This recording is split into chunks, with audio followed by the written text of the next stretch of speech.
Hello everyone. Goodwill के अंदर आज हम बात करेंगे कैपिटलाइजेशन मेथड की। ठीक है, तो कैपिटलाइजेशन मेथड का यूज करके हम कैसे कैलकुलेट करेंगे गुडविल को। देखिए, कैपिटलाइजेशन मेथड के अंदर आपके पास दो मेथड्स हैं। कैपिटलाइजेशन ऑफ एवरेज प्रॉफिट, ये पहला मेथड है, और दूसरा है कैपिटलाइजेशन ऑफ सुपर प्रॉफिट, ये दूसरा मेथड है। ठीक है, तो सबसे पहले समझ लेते हैं कैपिटलाइजेशन ऑफ एवरेज प्रॉफिट को। ठीक है, कैपिटलाइजेशन ऑफ एवरेज प्रॉफिट का यूज करके कैसे कैलकुलेट करेंगे गुडविल को, क्या स्टेप्स हैं इसके। सबसे पहले आपको कैलकुलेट करना है एवरेज प्रॉफिट, उसके बाद आपको कैलकुलेट करना है capitalised value of the firm. ठीक है, capitalised value of the firm कैसे निकलेगा। Capitalised value of the firm निकालने के लिए आपको एवरेज प्रॉफिट को नॉर्मल रेट ऑफ रिटर्न से डिवाइड देना है, normal rate of return in percentage से डिवाइड देना है आपको। ठीक है, क्वेश्चन के अंदर गिवन होगा। उसके बाद आपको कैपिटल एम्प्लॉयड निकालना है। Capital employed net assets, capital employed को नेट एसेट्स भी कहते हैं, और पिछली वीडियो के अंदर कैपिटल एम्प्लॉयड को मैंने डिटेल में समझा के रखा है। ठीक है, उसके बाद गुडविल कैसे निकालेंगे, capitalised value of the firm में से सब्सट्रैक्ट कर देंगे कैपिटल एम्प्लॉयड, तो आपकी गुडविल की वैल्यू निकल जाएगी। ठीक है, तो अब ये क्या है, capitalised value of the firm, ये नई चीज है, इसको जरा समझते हैं। एक क्वेश्चन की हेल्प से समझते हैं जरा। आपके पास एवरेज प्रॉफिट 60,000 दे रखा है। पहला स्टेप क्या है, एवरेज प्रॉफिट ही निकालना है। तो एवरेज प्रॉफिट आपको गिवन है, आपको एवरेज प्रॉफिट 60,000 रुपीज गिवन है, तो फर्स्ट स्टेप तो खत्म हमारा। उसके बाद capitalised value of the firm निकालनी है। ठीक है, तो capitalised value of the firm कैसे निकलता है, average profit divided by normal rate of return. Average profit है 60,000 divided by normal rate of return है 10%, आपको परसेंटेज मिलेगा ये 10%।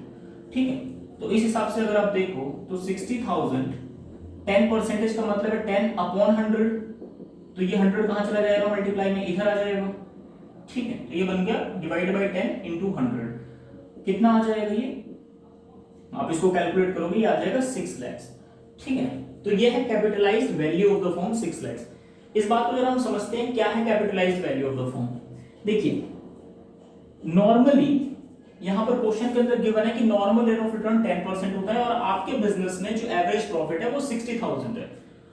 तो मैं क्या ये समझ सकता हूं कि जो 60,000 रुपीज जो प्रॉफिट आ रहा है मेरा, ये मेरे फर्म की जो कैपिटलाइज्ड वैल्यू है, जो कैपिटल इन्वेस्टेड है इसके अंदर, जो कैपिटल एम्प्लॉयड है, उसका 10% है। इस बात को ऐसे समझ सकते हैं कि मान लो अगर नॉर्मल रेट ऑफ रिटर्न 10% है, तो मैं ये समझ के चलूं अगर कि जितना भी मैंने कैपिटल लगाया है उसका 10% अगर मैंने अर्न करा तो उसकी वैल्यू 60,000 रुपीज आई। ठीक है, अब मैंने इसके अंदर इस हिसाब से अगर 10% की वैल्यू 60,000 है, इस हिसाब से मैंने इसके अंदर क्या अमाउंट अपने बिजनेस के अंदर इन्वेस्ट कर रखा है, मान लो मैं उसको x अमाउंट कह देता हूं, तो x का 10% मतलब x into 10% is equal to 60,000 आएगा। इस हिसाब से x क्या आएगा, 60,000 डिवाइडेड बाय 10%, वही आ जाएगा ना 6 लाख। इसका मतलब है अगर 10% की वैल्यू 60,000 के बराबर है तो 100% की वैल्यू क्या है, मतलब नॉर्मली अगर 10% के हिसाब से हमने 60,000 रुपए कमा लिया 10% के हिसाब से, तो इस हिसाब से हमारे बिजनेस में कितनी कैपिटल लगी हुई है, वो आएगा 6 लाख रुपीज। ठीक है, कैपिटलाइज्ड वैल्यू आ गई 6 लाख रुपीज। लेकिन अगर आप ध्यान दो यहां पर कि एसेट्स दे रखे हैं 7,20,000 के और लायबिलिटीज दे रखी हैं 2,40,000 की। अगर आप नेट एसेट्स निकालो, नेट एसेट्स कह लो या कैपिटल एम्प्लॉयड कह लो, पिछली वीडियो में मैंने डिटेल में समझा रखा है। क्या होता है, total assets except goodwill, fictitious assets and non trade investments minus outsider liability. ठीक है, तो उस हिसाब से 7,20,000 माइनस 2,40,000 अगर आप करोगे तो आपका कैपिटल एम्प्लॉयड या नेट एसेट्स, कैपिटल एम्प्लॉयड को ही नेट एसेट्स भी कहा जाता है। ठीक है, तो इसकी वैल्यू आपकी आ जाएगी। ठीक है, कितनी आएगी, 4,80,000। अब ये क्या बता रहे हैं, नेट एसेट्स या कैपिटल एम्प्लॉयड 4,80,000 है। इसका क्या मतलब है कि आपके बिजनेस के अंदर जो एक्चुअल में कैपिटल इन्वेस्टेड है ना, कैपिटल एम्प्लॉयड, वो है 4,80,000 रुपीज। अब एक बात बताओ, जो आपने रिटर्न अर्न करा है 10% 60,000, उस हिसाब से अगर मैं देखूं तो बिजनेस की जो वैल्यू है, बिजनेस के अंदर जो कैपिटल इन्वेस्टेड होनी चाहिए थी, अगर मैं 10% अर्न करके उसको 60,000 के बराबर कह रहा हूं, तो इस हिसाब से तो बिजनेस के अंदर 6 लाख इन्वेस्टेड होनी चाहिए थी। लेकिन 6 लाख में आपकी जो एक्चुअल इन्वेस्टमेंट है नेट एसेट्स के अंदर या कैपिटल एम्प्लॉयड जो है आपकी, वो 4,80,000 है। तो जो एक्स्ट्रा है 6 लाख होनी चाहिए जितना आप कमा रहे हो उस हिसाब से, और एक्चुअल में आपने 4,80,000 ही इन्वेस्ट करा है। तो जो एक्स्ट्रा है 1,20,000 वो क्या है? ठीक है, वो जो बैलेंस शीट के अंदर नहीं दिख रही है अभी, जो एसेट्स और लायबिलिटीज के अंदर नहीं लिखा, वो क्या है 1,20,000, वो है गुडविल की वैल्यू, उसकी वजह से कमा पा रहे हो आप। तो गुडविल अगले स्टेप में, अच्छा थर्ड स्टेप क्या है, कैलकुलेट कैपिटल एम्प्लॉयड, आपको अच्छे से आता है। उसके बाद गुडविल निकालना है। तो गुडविल कैसे निकलेगा? Goodwill is equal to capitalised value of the firm, वो कितनी आ रही है 6 लाख, मतलब 6 लाख रुपए। अगर हम 60,000 रुपए कमा रहे हैं और हम मान के चलें कि 10% हमने रिटर्न कमाया, नॉर्मली 10% रिटर्न है, तो इस हिसाब से तो 6 लाख होना चाहिए बिजनेस के अंदर कैपिटल एम्प्लॉयड। लेकिन आपने जो एक्चुअल में इन्वेस्ट करा हुआ है, जो आपके बुक्स में लिखी हुई है, वो 4,80,000 है। तो जो बाकी का 1,20,000 है, इन दोनों का डिफरेंस, वो क्या है? वो गुडविल की वैल्यू है। ठीक है, ये है capitalisation of average profit method. ठीक है, capitalisation of average profit method का यूज करके हम गुडविल कैसे निकालते हैं। अब आगे बढ़ते हैं जरा, capitalisation of super profit method. तो capitalisation of super profit method, super profit मैंने आपको डिटेल में समझा रखा है, सुपर प्रॉफिट कैसे निकालते हैं। ठीक है, अब बात करते हैं capitalisation of super profit method की। तो इसके अंदर आपको क्या करना है, सबसे पहले आपको सुपर प्रॉफिट कैलकुलेट करना है। सुपर प्रॉफिट कैलकुलेट करना मैंने डिटेल में आपको समझा रखा है। सुपर प्रॉफिट निकालने के बाद गुडविल निकल जाएगी। कैसे? Super profit divided by normal rate of return. एक क्वेश्चन देखते हैं। क्वेश्चन के अंदर आपको एवरेज प्रॉफिट दे रखा है, टोटल एसेट्स और आउटसाइडर लायबिलिटी दे रखा है। तो आप कैपिटल एम्प्लॉयड निकाल लोगे, कैपिटल एम्प्लॉयड या नेट एसेट्स कैसे निकलेगा? Total assets minus outsider liability 4 lakh, तो ये आ जाएगा 10 लाख। आपको नॉर्मल रेट ऑफ रिटर्न दे रखा है, नॉर्मल रेट ऑफ रिटर्न दे रखा है, तो आप नॉर्मल प्रॉफिट निकाल सकते हो। नॉर्मल प्रॉफिट क्या होता है? बिजनेस के अंदर 10 लाख इन्वेस्टेड है और उस पर रिटर्न कितना आएगा? 10%। तो नॉर्मली 1 लाख रुपीज आपका नॉर्मल प्रॉफिट होना चाहिए, लेकिन एक्चुअल में आपने जो अर्न करा वो क्या है? 1,50,000। इसका मतलब आपने कोई सुपर प्रॉफिट अर्न कर लिया है ना। नॉर्मल से जितना ज्यादा अर्न करते हैं वो सुपर प्रॉफिट होता है, ये पिछली वीडियो के अंदर डिटेल में बताया हुआ है। तो नॉर्मली 1 लाख अर्न करना चाहिए, लेकिन आपके बिजनेस ने 1,50,000 अर्न करा है, मतलब 50,000 रुपीज का सुपर प्रॉफिट अर्न करा है। ठीक है, तो सबसे पहले स्टेप क्या है? सुपर प्रॉफिट कैलकुलेट करना। हमने कर लिया सुपर प्रॉफिट कैलकुलेट, 50,000 आएगा। उसके बाद हमें गुडविल निकालनी है। तो गुडविल कैसे निकलती है? कैपिटलाइजेशन ऑफ सुपर प्रॉफिट का यूज करके सुपर प्रॉफिट को नॉर्मल रेट ऑफ रिटर्न से डिवाइड कर दो। सुपर प्रॉफिट 50,000 है, नॉर्मल रेट ऑफ रिटर्न कितना है? 10% है। इसको परसेंटेज में लेना। ठीक है, मैंने यहाँ 100 नहीं लिखा, परसेंटेज में ले लेना इसको। ठीक है, यहां पर अब 10% का तो ये मतलब है कि 50,000 डिवाइड बाई 10 और अपॉन 100 है ना। परसेंटेज का ये मतलब होता है अपॉन में 100 लगाना। अभी ये 100 कहां चला जाएगा? मल्टीप्लाई में चला जाएगा यहाँ पर, तो ये बन जाएगा 50,000 इंटू 100 डिवाइड बाई 10। ठीक है, कितना आएगा? 5 लाख रुपीज आ जाएगी गुडविल की वैल्यू। तो इस तरीके से हम निकालेंगे कैपिटलाइजेशन ऑफ सुपर प्रॉफिट का यूज करके गुडविल की वैल्यू। तो यही था कैपिटलाइजेशन मेथड। 2 मेथड्स हैं इसके अंदर, कैपिटलाइजेशन ऑफ एवरेज प्रॉफिट, आपके स्टेप्स बता दिए मैंने कैसे निकलेंगे, एक क्वेश्चन देके देख लिया, और कैपिटलाइजेशन ऑफ सुपर प्रॉफिट में क्या स्टेप्स हैं और कैसे गुडविल की वैल्यू कैलकुलेट होती है। ठीक है, एक नई चीज थी capitalised value of the firm. तो capitalised value of the firm का यही मतलब है कि जितना आप प्रॉफिट कमा रहे हो, अगर हम ये मान के चलें कि नॉर्मल प्रॉफिट है, तो इस हिसाब से आपके बिजनेस के अंदर कितनी कैपिटल इन्वेस्टेड होनी चाहिए और एक्चुअल में कितनी इन्वेस्टेड है, इन दोनों का डिफरेंस ले लोगे तो आपका इस मेथड से गुडविल आ जाएगी। अब देखते हैं एक और क्वेश्चन, इस क्वेश्चन को करते हैं जरा।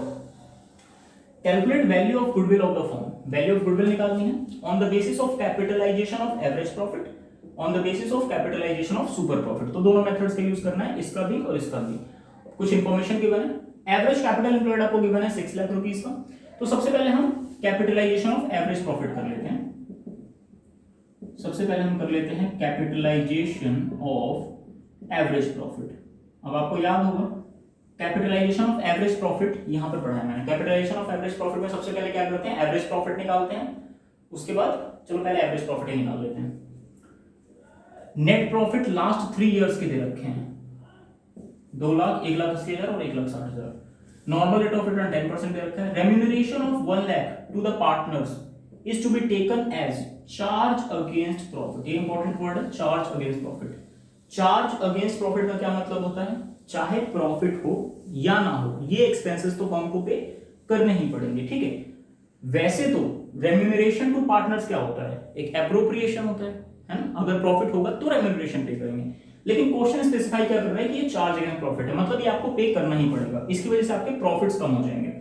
तो सबसे पहले एवरेज प्रॉफिट्स के लिए पहले हम प्रॉफिट्स ही देख लेते हैं 2021, 20 और 19 का, ठीक। कितना है, 2 लाख रुपीज, 1,80,000 एंड 1,60,000। लेकिन इसमें से रेम्यूनरेशन क्योंकि चार्ज है माइनस करना ही पड़ेगा, तो 1 लाख, 1 लाख और 1 लाख माइनस कर दो, तो आपका कितना आ जाएगा, यहां पर आएगा 1 लाख, यहां पर आएगा 80,000, यहां आएगा 60,000, ठीक है। टोटल कर लो 2,40,000। आपको क्या निकालना है, सबसे पहले आपको निकालना है एवरेज प्रॉफिट, ठीक है। तो एवरेज प्रॉफिट सबसे पहले निकाल लेते हैं। एवरेज प्रॉफिट कैसे निकलता है, आपको 3 साल के प्रॉफिट्स दे रखे हैं, उसका टोटल है 2,40,000। क्योंकि ये 3 साल के प्रॉफिट्स हैं तो 3 से डिवाइड कर दो, आपका एवरेज प्रॉफिट आ जाएगा 80,000, ठीक है।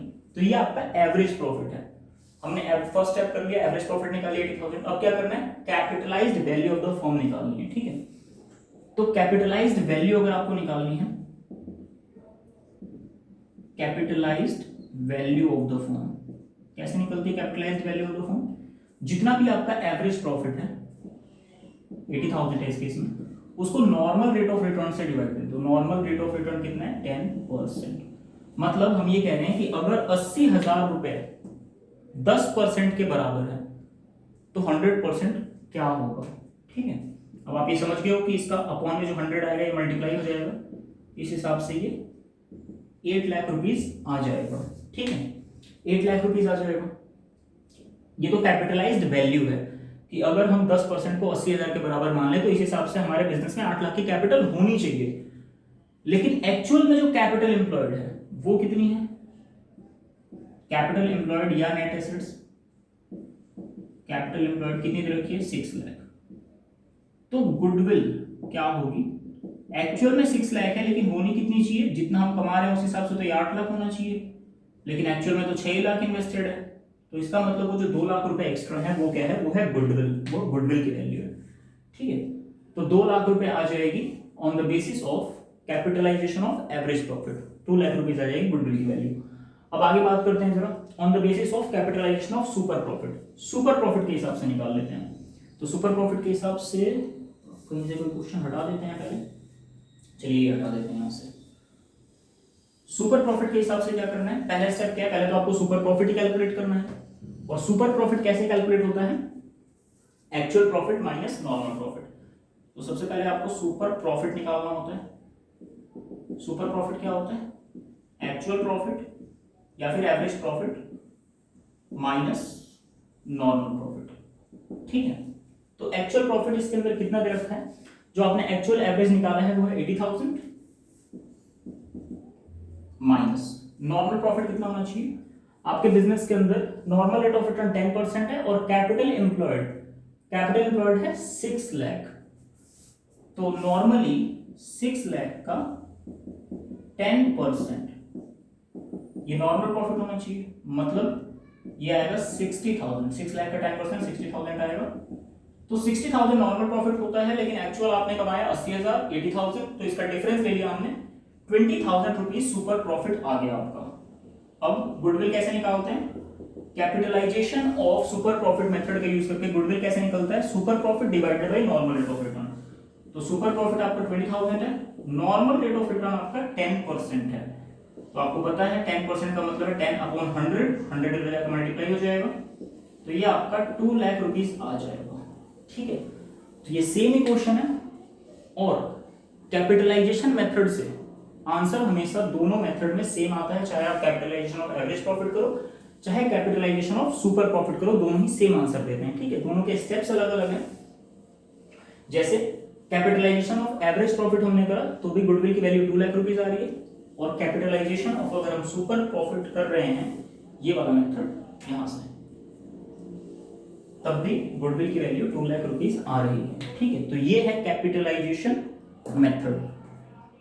तो इसी के साथ कैपिटलाइजेशन मेथड भी आपका खत्म हो गया। अभी के लिए इतना ही, थैंक यू।